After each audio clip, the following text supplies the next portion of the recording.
episode of Seeing Sentai. I'm Mars Girl. We're still talking about Himitsu Sentai Goranger, and we're looking at episodes 64 through 70.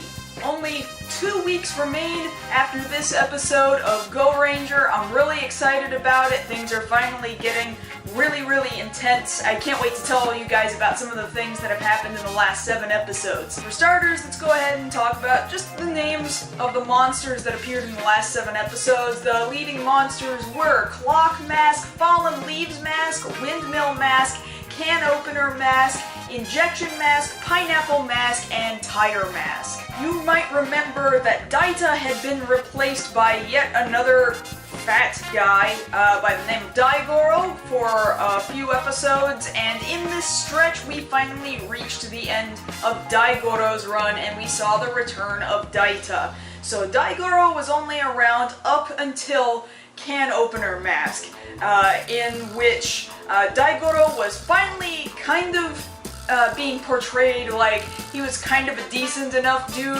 He still was never really a very good actor. They were still kind of treating him like the fat guy, or like they kind of would forget he was there.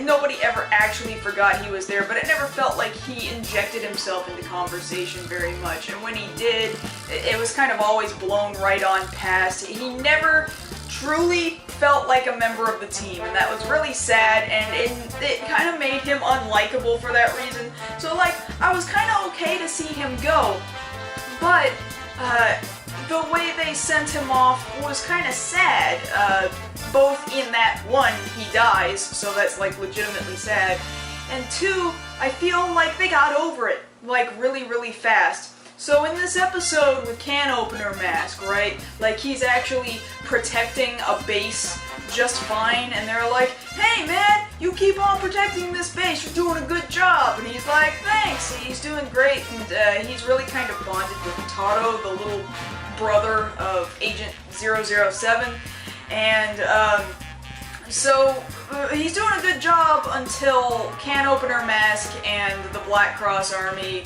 and the soldiers come in and they break into this base that he was protecting, and they steal this stuff, this fungus that kind of corrodes material and stuff, and they're dropping it over Tokyo, and it's starting to corrode things like cars and trains. And so the Gorangers are too terrified to take out the Varadrine or the Vari tank.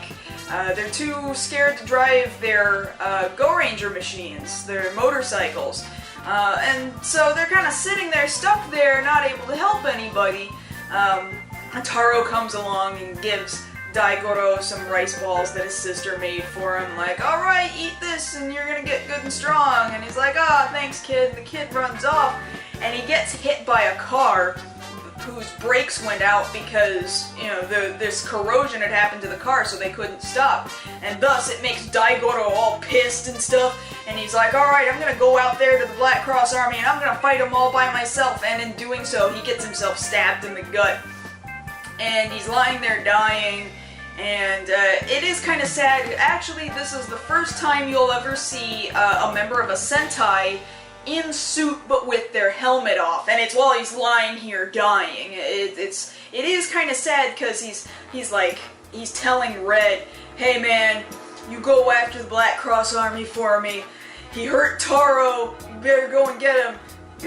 And then he rolls over and he dies, and it's sad. So there's only 4 members remaining, and just as they're about to get into the last fight, all the sad kind of goes away, and Daita shows up. They don't even wait a full episode, but it's the exact same episode that Daita comes back, and Daita comes back all hardcore, I'm here guys, and he's doing all these big strong poses, and he's dodging these things that could also stab and kill him too, and the death of Daigoro just is kind of nearly forgotten in just how amazing this next fight sequence is. And it really is amazing, because this is the first time that Toei goes to use, I don't know if they used them in Kamen Rider airing at the same time, but this is the first time that they've gone to the Japan Action Club, now Japan Action Enterprises, for all of their stunt work. So the stunt work is completely and utterly different from, you compare this episode with Can Opener Mask to the very first episode of Goranger, or even the episode previous to it, it's almost embarrassing. The difference is phenomenal, and you'll notice the stunts look way closer to stunts that you're gonna recognize in more modern Sentai and other tokusatsu, specifically ones filmed by Toei Studios. It really is, it's incredible. The poses are a lot of the same poses, but they're so much tighter, and so many more flips, better use of trampolines, and the editing is so much quicker. There's just so much going on, and even the soldiers are putting up a pretty decent fight. It is a show. It is a friggin' amazing show. And it just continues to be amazing end fight sequences from that point on throughout the series. I highly encourage you go and find that episode, and that's episode number 67, so go and look that up if you get the opportunity. But by the end of episode 67, then they do go and mourn Daigoro one more time as a whole group, including Daita, who never met Daigoro, but they've got this cross sticking out of the ground, so I guess they buried Daigoro, like, out in the middle of nowhere, as if he never knew anybody else, and he wasn't good enough to belong, you know, in a cemetery with other people. I didn't understand it. It just, nobody cried, and then the very next day they forget about him. You know, he's never brought up again. Very, I don't know, I'm not into how Daigoro was handled at all. That was kind of tacky. Of course, the monsters of every episode look like their namesake, so Clock Mask looks like a clock, Injection Mask looks like a syringe, Pineapple Mask has a pineapple for a head, and he's got pineapple bombs, which kind of makes sense. Tire Mask was pretty amusing because he's like something out of that, you know that horror movie Rubber? Yeah, that horror movie about the living tire? Yeah, he looks like that, and he becomes a tire that just rolls around and just hits people. Yeah, so that happens.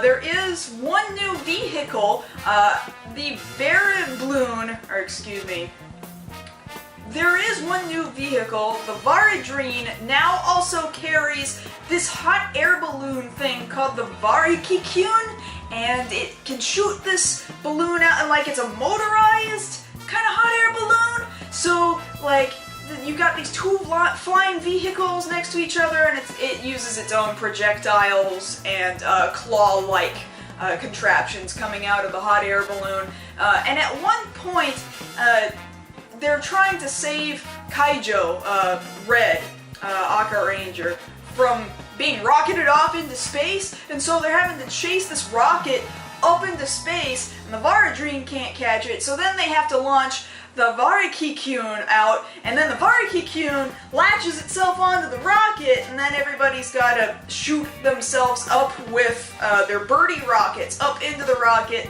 and save Kaijo from being exploded in space. I'm not too sure I'm feeling the Varikikyun. It's kind of weird. But hey, more tech, more vehicles, why not? More toys, I'm sure. I'm sure that was the point of it. More toys. Milk this series as much as they can, because I'm sure at this point they realized the series probably had a limited lifespan left.